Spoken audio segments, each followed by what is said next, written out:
मारो इसे और मारो इसे, ये इसी लायक है। अरे मारो गया रे। सरपंच जी, कालिया को चोरी करते हुए हम सब ने रंगे हाथ पकड़ा है। अब इसे गांव से बाहर निकाल देने में ही हम सबकी भलाई है। तो देर किस बात की है, अभी इसे धक्के मार के इस गांव के बाहर का रास्ता दिखा दो। अरे सरपंच ऐसा मत करिए, मुझे एक मौका और दीजिए, मैं दोबारा कभी चोरी नहीं करूंगा। लेकिन गांव वाले उसकी एक नहीं सुनते और उसे मार मार के गांव की सीमा के बाहर निकाल देते हैं।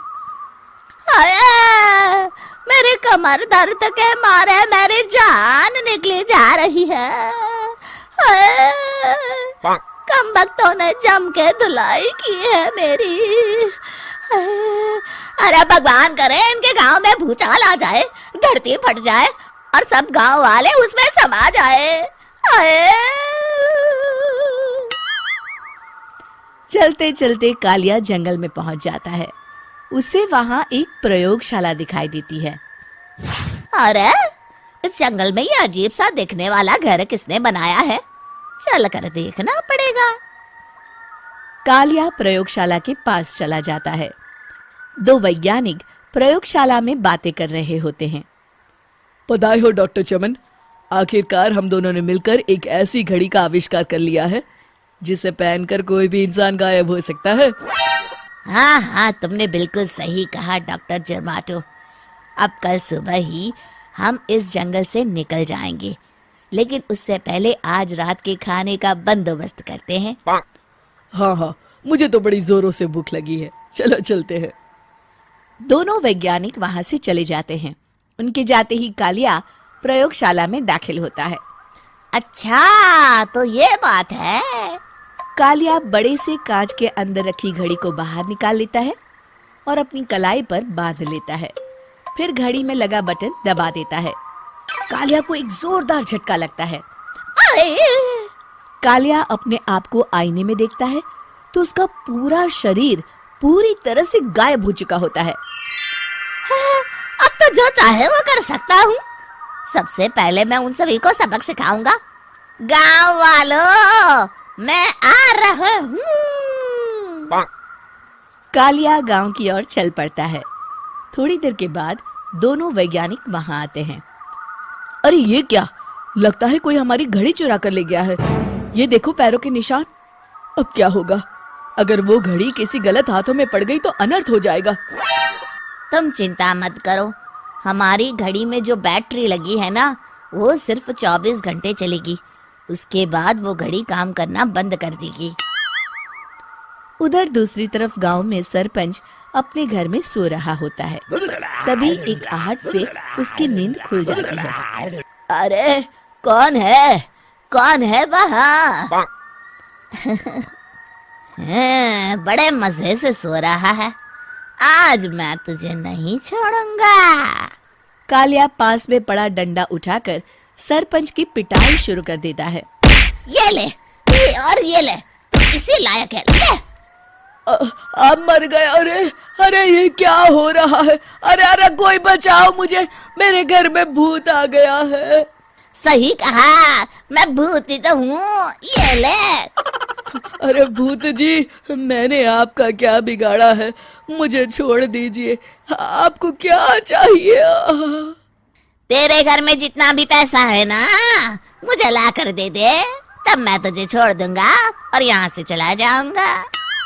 सरपंच अपनी तिजोरी से पैसे निकालकर एक बड़े कपड़े में बांधकर जमीन पर रख देता है और कालिया वो सारा पैसा लेकर वहां से चला जाता है।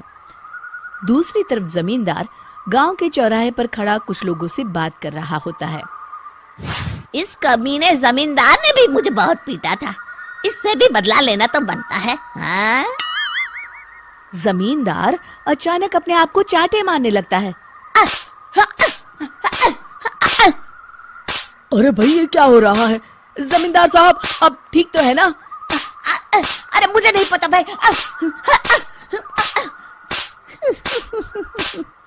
अरे मर गए रे, ये तो पक्का किसी भूत प्रेत का काम है। जमींदार के अंदर कोई भूत आ गया है। इससे पहले कि ये हमारे अंदर आ जाए, मनोहर भाई अपनी जान बचानी है तो भागो यहाँ से। ये क्या? अरे बाप रे बाप, मुझे तो भूतों से बड़ा डर लगता है। मैं तो चला यहाँ से। अगली सुबह इस घटना से पूरे गांव में दहशत फैल जाती है। सभी गांव वाले आपस में बात करने लगते हैं। अरे भाई, पता नहीं कहाँ से हमारे गांव में एक भूत आ गया है। उसने कल रात को सरपंच और जमींदार की खूब पिटाई की और उनके सारे पैसे भी लेकर चला गया। हाँ भाई हाँ, ये भूत तो मुझे बड़ा अजीब लगता है। मेरी समझ में नहीं आता कि भूत उन पैसों का करेगा क्या। अरे तेल में पकोड़े बना के तलेगा बेवकूफ। इस बात की चिंता करके कहीं वो भूत हमारे घर में ना आ जाए। तुम बिल्कुल सही कह रहे हो आर्या, मैं भी इसी बात से घबरा रहा हूँ। अच्छा, अब मैं अपने घर जा रहा हूँ। तुम सब भी अपने अपने घर चले जाओ, उस भूत का कोई भरोसा नहीं है। हाँ। तीनों वहां से चले जाते हैं। दूसरी तरफ कालिया सारे पैसों को एक खंडर में छुपा देता है। इतने सारे रुपए तो मैंने अपनी पूरी जिंदगी में एक साथ कभी नहीं देखे। इस तरह कुछ दिनों में मैं अमीर बन जाऊंगा। आज मैं उस मोटे बब्बन को अपना शिकार बनाऊंगा। सुना है दहेज में बहुत सारे पैसे और गहने मिले हैं उसे। रात होते ही कालिया बब्बन के घर में घुस जाता है। हाँ, मिल गई तिजोरी। अब जल्दी से इसे खोलकर सारे पैसे निकाल लेता हूँ। अरे खुल जा खुल जा। खुल गई। कालिया पैसे थैले में भर ही रहा था कि तभी बब्बन उसके बगल में आकर खड़ा हो जाता है। भाई क्या कर रहा है? हाँ? अरे हट। अरे तेरी इतनी हिम्मत, मैं तेरे सामने खड़ा हूँ और तू फिर भी मेरी तिजोरी से पैसे चुरा रहा है। अरे मैं तो गायब हूँ, तू मुझे कैसे देख रहा है? कालिया अपनी घड़ी को देखता है। अरे इसे क्या हो गया है? हाय, लगता है बैटरी खत्म हो गई। अच्छा, तो आज मैं तेरी बैटरी अच्छे से चार्ज कर देता हूँ। अरे भाग्यवान, जरा मेरा डंडा तो लाना।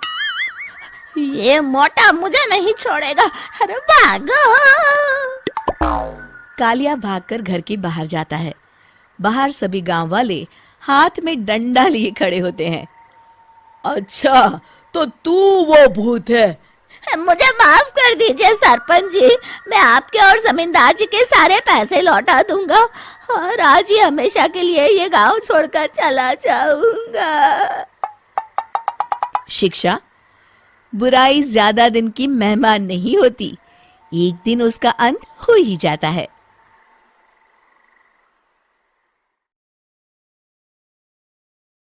भाभी की सौतन पार्ट 1। माँ, भाई ने इस लड़की से क्यों शादी की? मुझे ये अधीरा बिल्कुल पसंद नहीं है। बेटी अब क्या कर सकते हैं, मैं भी तुम्हारे भाई की शादी इस लड़की से नहीं कराना चाहती थी, लेकिन समर्थ की जिद के आगे मुझे झुकना ही पड़ा। समर्थ ने अपनी पसंद की लड़की अधीरा से शादी की है, लेकिन उसकी माँ मंजू और बहन सौम्या को अधीरा बिल्कुल पसंद नहीं है। समर्थ की माँ ने तो अपने बेटे के प्यार के आगे अपना सर झुका लिया और दोनों की शादी करवा दी, लेकिन सौम्या ने अभी तक हथियार नहीं डाले थे। वो अभी भी अपनी भाभी को घर से निकालने की हर मुमकिन कोशिश कर रही है। बहू, ओ बहू, आज चाय मिलेगी या नहीं? लाई माँ जी। एक तो समर्थ भी न जाने कहां से इस लड़की को पकड़ कर ले आया है। हर काम ऐसे करती है मानो हाथों में मेहंदी लगी हो। लीजिए माँ जी चाय। अच्छा, तो ले आई तू चाय। मुझे तो लगा था कि तू सुबह की चाय दोपहर के खाने के बाद देगी। माँ जी, दूध वाला लेट आया था, इसलिए चाय बनाने में लेट हो गई। इतने में सौम्या वहां आ जाती है। माँ, मैं अपनी सहेली देविका से मिलने जा रही हूँ, शाम को आऊंगी। सौम्या, मैंने तुम्हारे लिए नाश्ता बना दिया है, पहले नाश्ता कर लो फिर चली जाना। मुझे आपके हाथ का बेस्वाद खाना नहीं खाना। मेरी सहेली देविका बहुत अच्छा खाना बनाती है, मैं उसके यहाँ खा लूंगी। ओके माँ, बाय, मैं चलती हूँ। सौम्या के जाने के बाद मंजू अपनी बहू पर चिल्लाते हुए कहती है, बहू, तूने इतनी बुरी चाय बनाई है, इससे अच्छा तो तू जहर पिला देती। कम से कम वो मीठा तो होता। अगर मेरे बस में होता तो चाय की जगह जहर ही दे देती। कुछ कहा तूने? अब नहीं माँ जी, मैं दूसरी चाय बना देती हूँ। रहने दे, मैं जा रही हूँ अपनी बहन के घर। तो घर का सारा काम करके रखना, शाम तक आ जाऊंगी। और हाँ, रात के खाने में कुछ अच्छा बना लेना। मंजू अधीरा पर हुक्म चलाकर चली जाती है। अधीरा बड़बड़ाती हुई किचन में जा रही होती है कि तभी समर्थ वहां आ जाता है। अधीरा, नाश्ता लाओ जल्दी से, ऑफिस के लिए देर हो रही है। क्या करोगे नाश्ता करके? किसी को भी मेरे हाथ से बना खाना पसंद नहीं आता। आप भी बाहर ही कर लेना नाश्ता। लगता है माँ और सौम्या ने फिर तुमसे कुछ कहा है, तभी तुम्हारा मूड इतना खराब है। तुम माँ और सौम्या की बातों का बुरा मत माना करो। मैंने माँ के खिलाफ जाकर शादी की है ना, इसलिए वो तुमसे कुछ उखड़ी उखड़ी रहती है। लेकिन मुझे पता है, जिस तरह तुमने मेरा दिल जीत लिया, उसी तरह तुम माँ और सौम्या का दिल भी जीत लोगी। बातें बनाना कोई आपसे सीखे। अब आपको ऑफिस के लिए देर नहीं हो रही? हो तो रही है, लेकिन सोच रहा हूँ सौम्या और माँ घर पर नहीं है। तुम दिन भर अकेली घर में क्या करोगी? मैं आज ऑफिस की छुट्टी कर ही लेता हूँ। नहीं नहीं नहीं, मैं घर में अकेली रह सकती हूँ। आप ऑफिस जाओ, चलो जाओ और अपना काम करो।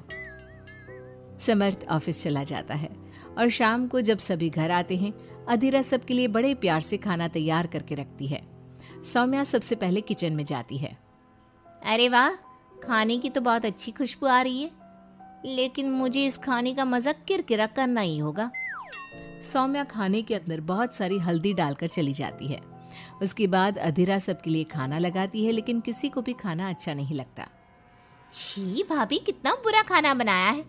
इससे अच्छा तो आप हमें मना ही कर देती कि आप खाना बनाएंगी ही नहीं, तो हम बाहर से ही कुछ अच्छा खाकर आ जाते।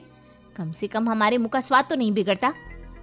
बहू, तूने हम सबको सुबह बिना खाना खाए निकाल दिया, और अब भी हमें बिना खाना खाए सोना पड़ेगा। क्या करती हो अधीरा? तुम्हें खाना बनाना भी नहीं आता क्या? दिमाग खराब कर दिया। समर्थ गुस्से में वहां से चला जाता है। उसके पीछे पीछे सौम्या भी जाती है।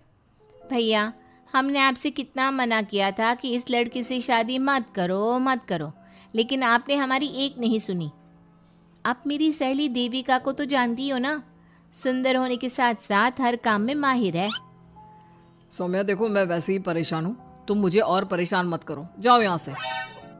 सौम्या ने समर्थ के दिल में अधीरा के लिए नफरत डालने की कोशिश की। अगली सुबह अधीरा जल्दी सोकर उठी और सबके लिए नाश्ता बना लिया, लेकिन समर्थ बिना कुछ खाए ही ऑफिस के लिए निकल गया। सौम्या भी ये सब नोटिस कर रही थी। उसने देविका को घर पर बुला लिया।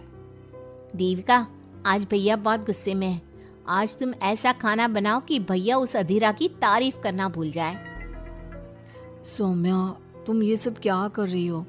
तुम्हारा भाई शादीशुदा है, वो कभी मुझसे शादी करने के लिए तैयार नहीं होगा। लेकिन तुम तो भाई से पहले से ही प्यार करती थी ना। हाँ करती थी, लेकिन ये उन दिनों की बात है ना। चुप रहो तुम। अगर तुम्हें भैया को पाना है तो तुम्हें वही करना होगा जो मैं कहूंगी। सौम्या ने जैसा जैसा कहा, देविका ने वैसा ही किया। देविका ने बहुत ही स्वादिष्ट खाना बनाया। शाम को सभी लोग इकट्ठा हुए और सबने एक साथ मिलकर खाना खाया। इतना मजेदार खाना खाकर सबने देविका की खूब तारीफ की। समर्थ ने अपनी पत्नी को ताना देते हुए कहा, अधीरा, देविका ने कितना अच्छा खाना बनाया है। तुम्हें देविका से खाना बनाना सीखना चाहिए। अब तो ये रोज की बात हो गई। सौम्या हर बार देविका को अपने घर बुलाती और किसी न किसी बात पर अधीरा को शर्मिंदा करती। सौम्या अपने भाई की बात देविका से कराने लगी। अब समर्थ भी देविका से प्यार करने लगा। सौम्या ने अपने भाई से कहा, भैया, आपको देविका पसंद है ना? अरे तुम ये क्यों पूछ रही हो? क्योंकि मैं चाहती हूँ कि आप देविका से शादी कर लो। अरे सौम्या, ये मुमकिन नहीं है, क्योंकि देविका मुझसे शादी करने के लिए कभी तैयार नहीं होगी, और अधीरा भी इस रिश्ते से खुश नहीं होगी। आप देविका की चिंता मत करो, उससे मैं बात कर लूंगी। आप बस अधीरा भाभी को समझा दो। सौम्या की बात सुनकर समर्थ अधीरा के पास जाता है। वो उससे अपनी और देविका की शादी की बात करता है। अधीरा, मैं देविका से शादी करना चाहता हूँ। क्या? आप शादी करोगे? लेकिन क्यों? क्योंकि मैं उससे प्यार करता हूँ। प्यार तो आप मुझसे भी करते थे। कल कोई और लड़की पसंद आ जाएगी तो तीसरी शादी कर लोगे? देखो अधीरा, तुम्हें घर में कोई पसंद नहीं करता। तुम्हारी शादी मैंने माँ के खिलाफ जाकर की थी। अब तुम मेरे और देविका के बीच में मत आओ प्लीज। क्यों बीच में ना हो? मैं ये शादी नहीं होने दूंगी, आप चाहे कुछ भी कहो। अधीरा के लाख विरोध के बावजूद भी सौम्या और मंजू ने समर्थ की शादी देविका से करवा दी। आखिरकार सौम्या अपनी भाभी की सौतन ले ही आई।